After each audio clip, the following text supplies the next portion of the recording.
Welcome to Daily Scripture Reading. I do not own the rights to this music. Lamentations chapter 2. This is the New King James Version.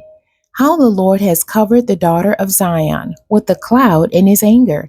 He cast down from heaven to the earth the beauty of Israel, and did not remember his footstool in the day of his anger. The Lord has swallowed up and has not pitied all the dwelling places of Jacob. He has thrown down in his wrath the strongholds of the daughter of Judah. He has brought them down to the ground. He has profaned the kingdom and its princes.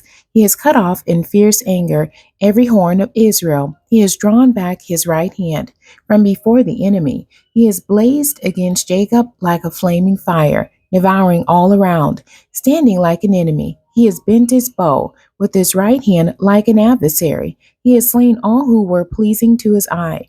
On the tent of the daughter of Zion, he has poured out his fury like fire. The Lord was like an enemy. He has swallowed up Israel. He has swallowed up all her palaces. He has destroyed her strongholds and has increased mourning and lamentation in the daughter of Judah. He has done violence to his tabernacle as if it were a garden. He has destroyed his place of assembly. The Lord has caused the appointed feasts and Sabbaths to be forgotten in Zion. In his burning indignation, he has spurned the king and the priest. The Lord has spurned his altar. He has abandoned his sanctuary. He has given up the walls of her palaces into the hand of the enemy. They have made a noise in the house of the Lord, as on the day of a set feast. The Lord has purposed to destroy the wall of the daughter of Zion. He has stretched out a line. He has not withdrawn his hand from destroying.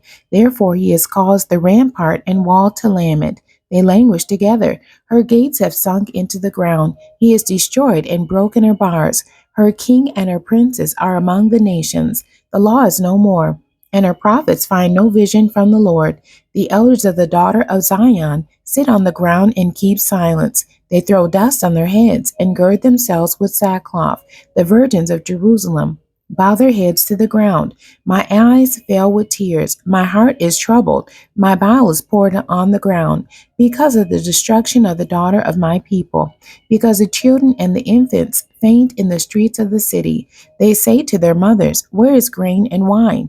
As they swoon like the wounded in the streets of the city, as their life is poured out in their mother's bosom. How shall I console you? To what shall I liken you? O daughter of Jerusalem, what shall I compare with you, that I may comfort you, O virgin daughter of Zion? For your ruin is spread wide as the sea. Who can heal you? Your prophets have seen for you false and deceptive visions. They have not uncovered your iniquity to bring back your captives, but have envisioned for you false prophecies and delusions. All who pass by clap their hands at you. They hiss and shake their heads at the daughter of Jerusalem. Is this the city that is called the perfection of beauty, the joy of the whole earth? All your enemies have opened their mouth against you. They hiss and gnash their teeth. They say, "We have swallowed her up. Surely this is the day we have waited for. We have found it. We have seen it. The Lord has done what he purposed. He has fulfilled his word, which he commanded in days of old. He has thrown down and has not pitied, and he has caused an enemy to rejoice over you. He has exalted the horn of your adversaries. Their heart cried out to the Lord, O wall of the daughter of Zion. Let tears run down like a river day and night. Give yourself no relief.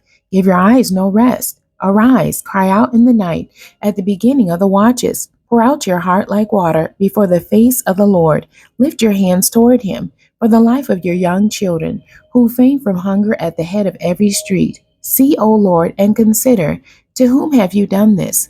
Should the women eat their offspring, the children they have cuddled?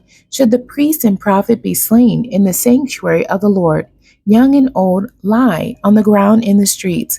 My virgins and my young men have fallen by the sword. You have slain them in the day of your anger. You have slaughtered and not pitied. You have invited as to a feast day the terrors that surround me. In the day of the Lord's anger, there was no refugee or survivor. Those whom I have borne and brought up, my enemies have destroyed. The end. God bless you and thank you for joining me today.